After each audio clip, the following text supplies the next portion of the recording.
उससे भी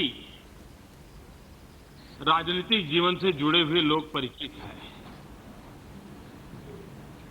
हम सबके लिए गर्व का विषय है कि स्पीकर पद पर आज एक ऐसे व्यक्तित्व का हम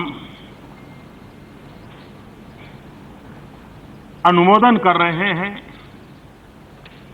सर्वसम्मति से उनको स्वीकृति दे रहे हैं, जो सार्वजनिक जीवन में विद्यार्थी काल से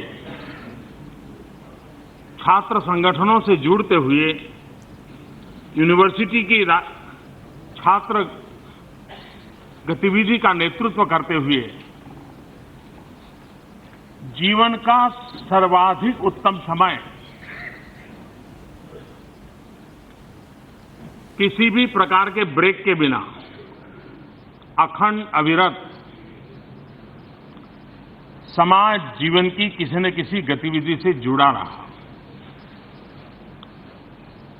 भारतीय जनता पार्टी के कार्यकर्ता के रूप में भी छात्र आंदोलन से निकल करके युवा मोर्चा के संगठन में करीब 15 साल तक जिले में, राज्य में और राष्ट्रीय स्तर पर काम किया। मुझे सालों तक संगठन का कार्य करने का अवसर मिला। उसके कारण मेरे एक साथी के रूप में भी हम दोनों को साथ में काम करने का अवसर मिला। और कोटा वो धरती है जो एक प्रकार से आजकल शिक्षा का काशी बन गया है।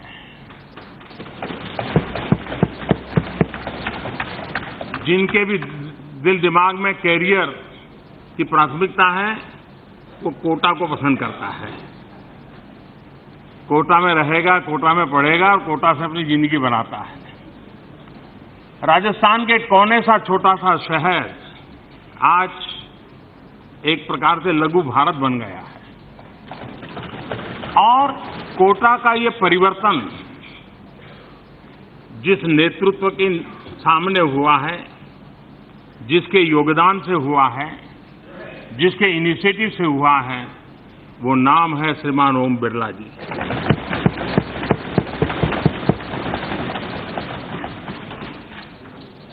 आमतौर पर राजनीतिक जीवन में हम लोगों की एक छवि बनी रहती है कि हम 24 घंटे राजनीति करते हैं, उठापटक करते हैं, तू मैं करते हैं, कौन हारे कौन जीते इसी में लगे रहते हैं। लेकिन उसके अलावा एक सच्चाई होती है जो कभी कभी उजागर नहीं होती है। वर्तमान में देश ने अनुभव किया है कि राजनीतिक जीवन में तो ओम बिरला लोकसभा के स्पीकर चुने गए हैं, जिस पर वजीर आजम नरेंद्र मोदी का रद्द